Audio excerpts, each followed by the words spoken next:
সীমা, আমি একটু বাজারে যাচ্ছি, তুই একটু রান্নাটা দেখে নিস। আজকে একটু মাছের ঝোল আর ভাত বানাবো। আমি মাছ কেটে ভেজে দিয়ে গেছি, তুই একটু ঝোলটা বানিয়ে নিস তো মা। আমি একটু বাজার থেকে আসছি, বাড়িতে একটাও ফল নেই। তোর বাবার অফিস থেকে আসতে দেরি হবে, তাই আমি যাই একটুখানি ফল কিনে নিয়ে আসি। এত গরম পড়েছে, এই গরমে একটু ফল না খেলে শরীরের কোনো এনার্জি আর পাওয়া যাবে না। মা, তুমি কিন্তু অবশ্যই বাজার থেকে তরমুজ নিয়ে আসবে। তুমি তো জানোই তরমুজ আমার ফেভারিট ফ্রুট, তাই তুমি অবশ্যই তরমুজটা নিয়ে আসতে ভুলো না কিন্তু। হ্যাঁ হ্যাঁ, জানি জানি, তরমুজ তোর জন্য নিয়ে আসবো। আমি জানি তোর তরমুজ ফেভারিট ফ্রুট। তরমুজ কিন্তু এত বেশি খাওয়াও ভালো না, তুই প্রচন্ড পরিমাণে তরমুজের জন্য পাগলামি করতে থাকিস। এখন গরমকালে তো তরমুজ পাওয়া যাচ্ছে, কিন্তু শীতকালেও তোর জন্য তরমুজের ব্যবস্থা করতে হয় আমাদেরকে। আর হ্যাঁ, অন্যান্য ফ্রুটস গুলো কিন্তু একটু খাওয়ার চেষ্টা কর। শাক সবজি, মাছ মাংস এগুলোও তো খেতে হবে তোকে। শুধু সারাদিন তরমুজ খেয়ে থাকবি কি করে? হ্যাঁ আরে মা, তুমি যাও না, বাজারে যাও, তরমুজ শেষ হয়ে যাবে তো বাজারে, আর আমার তরমুজ খাওয়া হবে না। এত কথা বলো না, তাড়াতাড়ি যাও। আর আজকে কিন্তু 2.5 কিলো তরমুজ নিয়ে আসবে, আমি একাই বসে বসে খাবো। কালকে ফ্রিজে কিন্তু তরমুজ ছিল না, আমি সারাদিন তরমুজ খেতে পাইনি। হ্যাঁ রে বাবা, হ্যাঁ, কালকের দিনটাই তো খাসনি, তাতেই পাগল হয়ে গেছিস। প্রতিদিন কলেজের টিফিনের পর্যন্ত তরমুজ নিয়ে যাচ্ছিস। কি ব্যাপারটা কি? ব্রেকফাস্টে তরমুজ, লাঞ্চে তরমুজ, ডিনারে তরমুজ, এমনকি তরমুজের খোসাগুলো দিয়েও তুই নতুন নতুন রেসিপি বানিয়ে খাস। সত্যি তোকে নিয়ে আমি পারবো না। এই বলে সীমার মা বাজারে চলে গেল। আসলে সীমা ছিল একটি তরমুজ পাগল মেয়ে। সে তরমুজ খেতে এত ভালোবাসতো যে তরমুজের খোসা পর্যন্ত ফেলতো না। খোসাগুলো দিয়েও রেসিপি বানিয়ে খেত, এছাড়া তরমুজের বীজ দিয়েও রেসিপি বানিয়ে খেত। এতটাই তরমুজ পাগল ছিল সে। মা, তরমুজটা ফ্রিজে রাখোনি কেন? কি অদ্ভুত ব্যাপার! আর বাজার থেকে কাটা তরমুজ কেন কিনে নিয়ে এসেছো? তুমি তো গোটা তরমুজ নিয়ে আসতে পারতে। আর এইটুকু কেন নিয়ে এসেছো? একটু বেশি করে নিয়ে আসবে তো। আমি তো ভাবলাম আজকে তরমুজের জুস বানিয়ে খাবো। আমাকে ফলের দাদা একদম টাটকা কেটে দিল, তাই আমি ফ্রিজে ঢোকাইনি। এখন নে তুই খা, তোকে একটু কেটে দিচ্ছি। তাছাড়া এখন দুপুরবেলা ভাত খাওয়ার সময়, এখন আবার তরমুজ কি খাবি? ভাত খেয়ে নিবি আয়, আমি বলে দিচ্ছি, নইলে কিন্তু তরমুজ খাওয়া বন্ধ করে দেবো তোর। না, আমি কালকে তরমুজ খাইনি, তাই আমি আজকে আর ভাত খাবো না। আমি তরমুজটা পুরোটা খাবো। তুমি লাঞ্চ করে নাও, আমাকে বিরক্ত করো না। এই মেয়েকে নিয়ে আমি কি যে করি, আমি আর বেশি দিন রাখতে পারবো না এই মেয়েকে। তরমুজ খেয়ে খেয়ে যখন শরীরটা খারাপ হবে তখন বুঝতে পারবে। আমি আজকেই তোর বাবাকে বলে তোর জন্য দেখাশোনার ব্যবস্থা করছি। আমি কিন্তু খুব শীঘ্রই বিয়ে দিয়ে দেবো তোর, তখন দেখবো কেমন তরমুজ খেতে পারিস প্রতিদিন। মা, তুমি প্লিজ আমাকে একটা তরমুজ চাষির সঙ্গে বিয়ে দাও। ইয়ার কি করার জায়গা পাস না? মানে তরমুজের জন্য তুই এতটাই পাগল যে তরমুজ চাষিকেও বিয়ে করতে রাজি আছিস? এরকম ভাবে বেশ কিছুদিন কাটলো, কিন্তু সীমার তরমুজ পাগলামো কিছুতেই কমছিল না।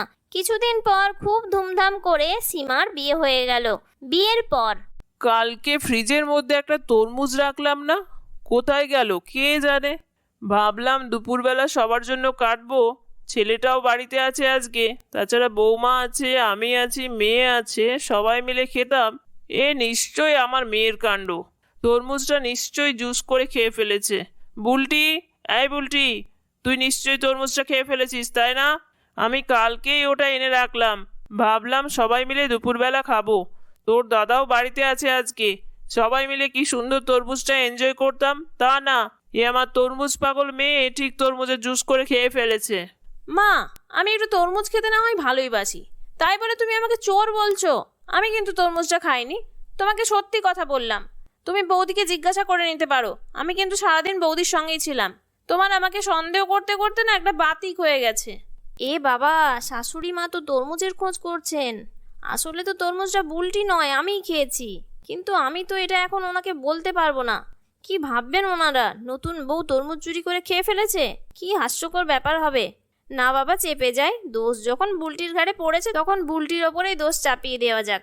এইভাবে বেশ কিছুদিন আমি তরমুজ খেয়ে বেঁচে থাকতে পারবো, আর বুলটির নামে দোষ দিয়ে দেব। আমি তো জানতাম না যে আমার ননদও আবার তরমুজ পাগল। এরকম ভাবে কিছুদিন কাটতে থাকে। আসলে সীমা এবং বুলটি দুজনেই ছিল তরমুজ পাগল মেয়ে, কিন্তু দুজনেই জানতো না যে দুজনেই তরমুজ পাগল বলে। এরকম ভাবেই প্রতিদিন সীমা তরমুজ চুরি করে খেত, আর দোষ পড়তো বুলটির নামে। একদিন বুলটি রেগে গিয়ে ঠিক করলো, এই তরমুজ চোরটা কে? একে আমাকে ধরতেই হবে। প্রতিদিন চুরি করছে আর আমার নামে দোষ পড়ছে। এরকম না তো যে মিনতিদি প্রতিদিন তরমুজ নিয়ে চলে যাচ্ছে আর দোষ আমার নামে পড়ছে। আজকে আমি তরমুজ চোরকে ধরবই। প্রতিদিন তো দুপুরবেলা চুরি করে করে খাচ্ছে তরমুজ। ঠিক আছে, আজকে আমি জেগে থাক আর দেখবো প্রতিদিন তরমুজটা কে চুরি করে।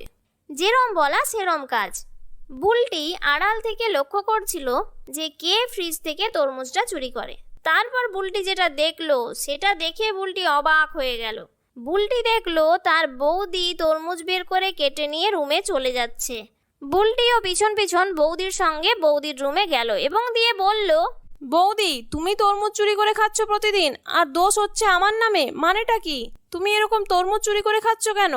তুমি আমাকে তো বলতেই পারতে, আমি তোমার জন্য তরমুজ এনে দিতাম।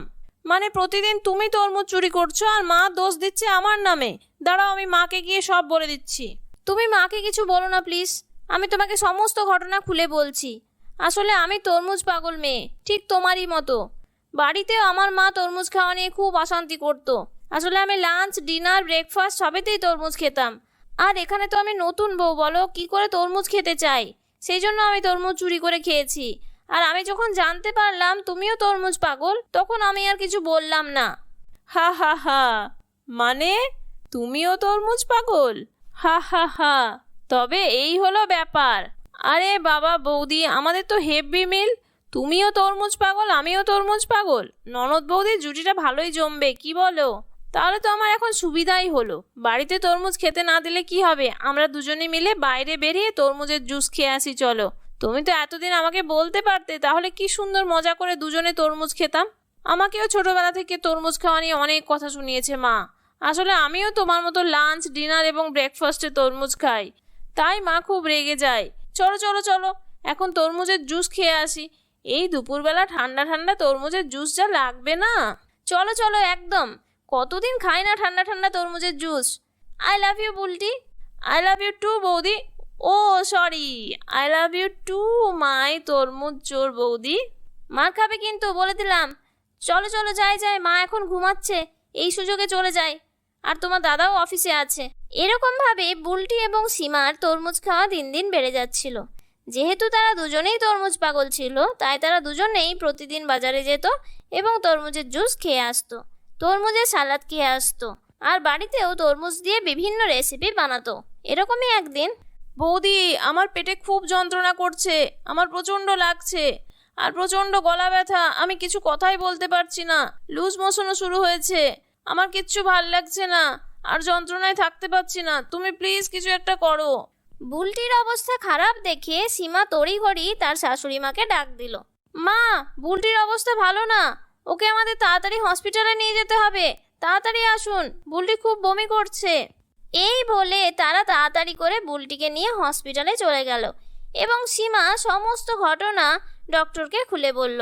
ডক্টর সমস্ত চেক আপ করার পর বলল, অত্যধিক পরিমাণে ঠান্ডা জিনিস খাওয়ার জন্য এনার গলায় ইনফেকশন হয়েছে, আর তাছাড়াও অনেক অনেক তরমুজ খাওয়ার ফলে পেটে গ্যাস ফর্ম করেছে, তাছাড়া ডায়রিয়াও হয়ে গেছে। গরমে তরমুজ খাওয়া ভালো, কিন্তু এরকম অতিরিক্ত পরিমাণে নয়। সমস্ত জিনিসেরই একটা পরিমাণ আছে, তাই পরিমাণ মতোই সব খাবার খেতে হয়। দিনে 300 গ্রামের বেশি তরমুজ একদমই খাবেন না, আর অতিরিক্ত ঠান্ডা তরমুজের জুস একদমই খাওয়া উচিত নয়। আর যাদের গলায় প্রবলেম আছে, অর্থাৎ টনসিল এই ধরনের রোগ আছে, তারা কিন্তু একদমই ঠান্ডা জিনিসটা খাবেন না। তাই মনে রাখবেন, তরমুজ খাবেন কিন্তু পরিমাণ মতো। কিছুদিন হসপিটালে থাকার পর বুলটি পুরোপুরি সুস্থ হয়ে গেল এবং এখন তারা ননদ বৌদি দুজনে মিলে একদমই বেশি পরিমাণে তরমুজ খেত না। তারা পরিমাণ মতো তরমুজ খেত এবং খুব হাসি খুশিভাবে জীবন কাটাতে লাগলো।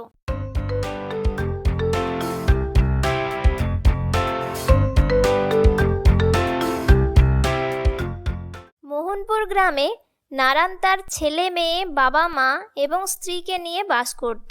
নারায়ণ ছিল অত্যন্ত পরিশ্রমী একজন মানুষ। নারায়ণ রান্না বান্না খুব ভালো করতে পারত, তাই এলাকায় তার যে কোনো অনুষ্ঠান বাড়িতে রান্নার কাজে ডাক পড়ত। এভাবেই নারায়ণ তার সংসার চালাতো।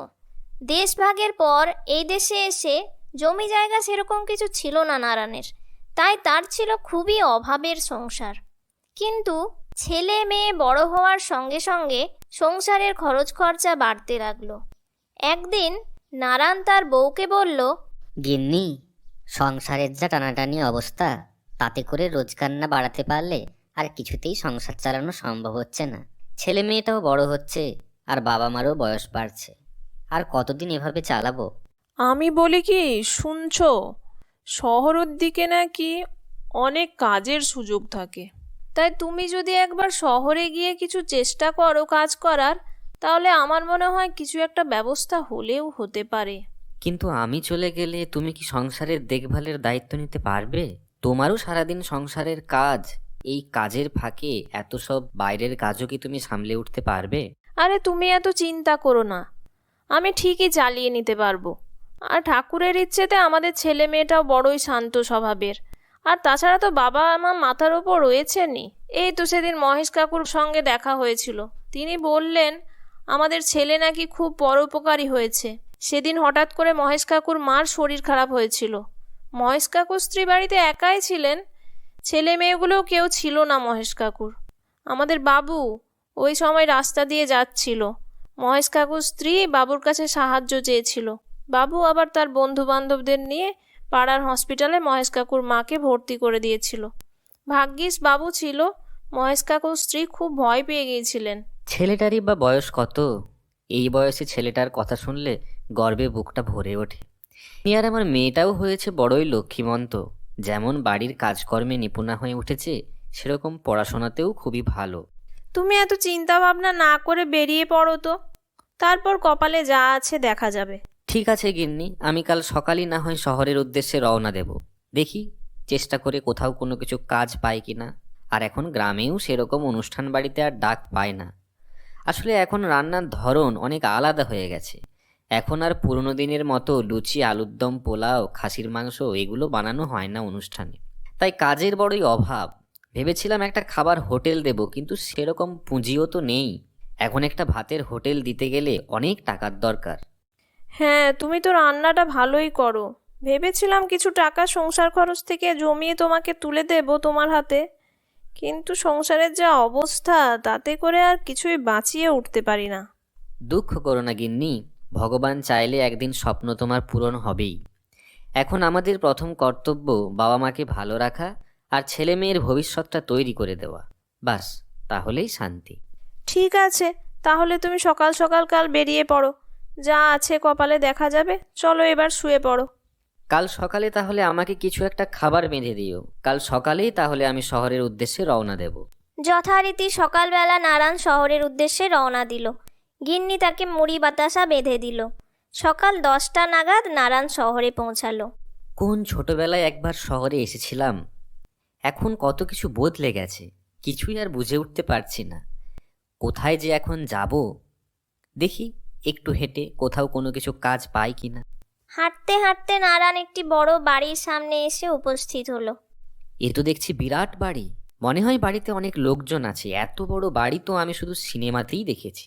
চোখের সামনে এত বড় বাড়ি দেখার সৌভাগ্য আমার তো কোনোদিন আগে হয়নি। এই বলে নারায়ণ বাড়ির সামনে বসে পড়ল। বাড়ির সামনে ছিল একটি খুব সুন্দর বাগান। সেখানে অতি যত্ন সহকারে গাছপালা লাগানো ছিল। সেরকমই একটি গাছের নিচে শুয়ে নারায়ণ ঘুমিয়ে পড়ল। ঘুম যখন ভাঙল তখন প্রায় সন্ধে হয়ে এসেছে। হঠাৎ করেই দেখল একজন বাড়ির বাইরে বেরিয়ে এসেছে এবং নারায়ণকে এসে ডাকছে। কি ব্যাপার, তুমি কে? আমার বাগানেই বা করছো কি? তোমাকে তো ঠিক চিনতে পারলাম না। বাবু, আমি নারায়ণ, গ্রাম থেকে এসেছি কাজের খোঁজে। তা তুমি এখানে কি করছো? তোমার কি কেউ পাঠিয়েছে? বাবু, না না, আমাকে কেউ পাঠায়নি। আমি শহরে এসেছি সকালবেলা, তারপর ঘুরতে ঘুরতে আপনার বাড়ির বাগানে এসে উপস্থিত হই। আসলে আমি শহরে এসেছিলাম কিছু কাজের খোঁজে। বাড়িতে অসুস্থ বাবা মা, ছেলে মেয়ে, স্ত্রী সবাই আছে। গ্রামে আমার সেরকম কোনো রোজগার নেই, তাই বাবু শহরে এসেছি একটু কাজের খোঁজে। আপনার কাছে কি কোনো কাজের খোঁজ হবে? তুমি অপরিচিত মানুষ, আমি কিভাবে তোমাকে বিশ্বাস করে কাজ দেব? দিনকালের যা অবস্থা, তা তো কাউকে এখন বিশ্বাস করাই যায় না। আপনি আমাকে বিশ্বাস করতে পারেন? আপনি আমাকে কাজে রেখে দেখুন না, যদি খারাপ লাগে তাহলে না হয় ছাড়িয়ে দেবেন। ঠিক আছে, তোমার কথায় আমি বিশ্বাস করলাম। তোমাকে আমি 1 মাসের জন্য কাজে রাখলাম। পরে না হয় যদি তোমার কাজ পছন্দ হয় তাহলে নাকি পাকাপাকিভাবে রেখে দেব। অসংখ্য ধন্যবাদ বাবু, আপনার এই ঋণ আমি কোনোদিন ভুলতে পারবো না। যদি কখনো সুযোগ হয় তাহলে নিশ্চয়ই আপনার ঋণ শোধ করার চেষ্টা করব। ঠিক আছে ঠিক আছে, বেশি কথা নয়। তোমাকে আমি একটি হোটেলের দায়িত্ব দিলাম। কলকাতা শহরের বুকে আমার 10খানা ভাতের হোটেল আছে, তার মধ্যে একটি হোটেলের দায়িত্ব আমি আজকে তোমাকে দিলাম। যদি তুমি কাজ করে দেখাতে পারো তাহলে না হয় তোমাকে নিয়ে কিছু ভাবা যাবে। আমাকে কোথায় যেতে হবে বলুন, আমি অবশ্যই আপনার কথা রাখার চেষ্টা করব। তুমি কাল সকাল সকাল বারাসাতে চলে যাবে। ওখানে স্টেশনের পাশে নন্দবাবুর হোটেল বলে একটি ভাতের হোটেল পাবে, সেটি আমার হোটেল। আমি ওখানকার ইনচার্জকে বলে দেব তোমার কথা। আচ্ছা শোনো, আজ আর রাতে কোথাও যাওয়ার দরকার নেই, তুমি না হয় আমার বাড়িতেই আজকের রাতটা থেকো। ঠিক আছে বাবু। পরদিন সকালবেলা বাবুর কথা মতো নারায়ণ বারাসাতের উদ্দেশ্যে রওনা হলো। সেখানে মিলনবাবু ছিলেন ইনচার্জ, তাকে বাবু সব বলে রেখেছিলেন। তাই নারায়ণের পরিচয় দিতেই মিলনবাবু তার কাজ তাকে বুঝিয়ে দিল। বিশেষ কিছু কাজ ছিল না নারায়ণের, শুধু অতিথিদের দেখভাল করার দায়িত্বই প্রথম দিন নারায়ণকে দেওয়া হয়েছিল। এমনিতে সব কিছু ঠিকঠাকই ছিল, কিন্তু মিলনবাবু লোকটিকে নারায়ণের মোটেই সুবিধার লাগলো না। মিলনবাবু যথারীতি অতিথিদের সঙ্গে খারাপ ব্যবহার করতেন। নারায়ণ সবার মুখে শুনল এই মিলনবাবুর জন্যই নাকি হোটেলটি খুব একটা ভালো চলতো না। খরিদ্দাররাও খুব বিরক্ত। যেহেতু নারায়ণ নতুন ছিল তাই সেরকম কিছু বলে উঠতে পারছিল না। এরকমভাবে কদিন কাজকর্ম চলল এবং একদিন হঠাৎ করেই হোটেলে বাবু এসে উপস্থিত হলেন নারায়ণ কেমন কাজ করছে না করছে তা দেখাশুনো করার জন্য। বাবু এমনি মাঝে মাঝে আসতেন হিসেব নিকেশ দেখার জন্য। বাবু হঠাৎ করেই নারায়ণকে বলে উঠলেন, কি নারায়ণ, সব ঠিকঠাক চলছে তো? বাবু যদি অভয় দিতেন তাহলে একটা কথা বলতাম, ছোট মুখে বড় কথা। আরে বলো না, কি সমস্যা বলো। বাবু, আপনার এই ইনচার্জ মিলনবাবুকে ঠিক সুবিধের মনে হয় না। কেন, মিলন আবার কি করলো? না বাবু, কিছু করেননি, কিন্তু ওনার অতিথিদের প্রতি ব্যবহার আমার খুব একটা ভালো লাগে না। মিলন আমার অনেক দিনের বিশ্বস্ত বন্ধু, ওকে আমি ভাইয়ের চোখেই দেখি। তুমি এত বড় দোষারোপের প্রমাণ দিতে পারবে? হ্যাঁ বাবু, দিতে পারবো। আপনি কাল সকাল 10টার সময় একবার এসে দেখবেন। আচ্ছা ঠিক আছে, আমি তোমার কথায় বিশ্বাস করলাম। কাল একবার না হয় সময় করে আসবো। নারায়ণের কথা মতো বাবু পরদিন 10টার সময় হোটেলে এসে পৌঁছালেন এবং চুপিসারে সমস্ত কিছু লক্ষ্য করতে লাগলেন। এই রামু, দেখ ওই লোকটা এসেছে, কি খেতে চাইছে দেখ তো। যদি মাংস ভাত খেতে চাই তাহলেই খাওয়াবি, নয়তো দূর করে দে। এসে এক্ষুনি না হলে বলবে আমি একটা সবজি ভাত দিন। এইসব সবজি ভাত খাওয়া লোকজনের হোটেলে খাওয়ার দরকার নেই। ভালোই একটু আরাম করে ঘুমাচ্ছিলাম, এসেই বিরক্ত করবে যত সব। রামু, আজ কয় প্লেট খাবার হয়েছে রে? বাবু 100 প্লেট। রামু, বাকি খাবারগুলো যা পৌঁছে দিয়ে আয়। আসলে বাবুর অজান্তে মিলনবাবু একটি হোম সার্ভিস চালাচ্ছিলেন, আর পুরো হোম সার্ভিসের খরচ খরচা চলতো নন্দবাবুর টাকায়। নন্দবাবুর হোটেল থেকে সমস্ত খাবার যেত হোম সার্ভিসে এবং এই মিলনবাবু হোম সার্ভিসটি চালাতো অতি যত্ন সহকারে। এই রামু ছিল হোম সার্ভিস পৌঁছে দেওয়ার লোক। বাবু সবই লক্ষ্য করছিল এই সমস্ত আড়াল থেকে। তারপর বাবু হঠাৎ করেই বেরিয়ে এলেন। নারায়ণ, তুমি একদম সঠিক কথাই বলেছিলে। আমিও অনেকদিন ধরেই ভাবছিলাম আমার সব হোটেলগুলি ভালো চললেও বারাসাতের হোটেলটির এরকম অবস্থা কেন, কিন্তু কিছুতেই বুঝে উঠতে পারছিলাম না। তোমাকে অসংখ্য ধন্যবাদ, আমার কাছে এখন সমস্ত কিছু পরিষ্কার। পরদিন থেকে বাবু মিলনকে ইনচার্জের পদ থেকে সরিয়ে দিলেন।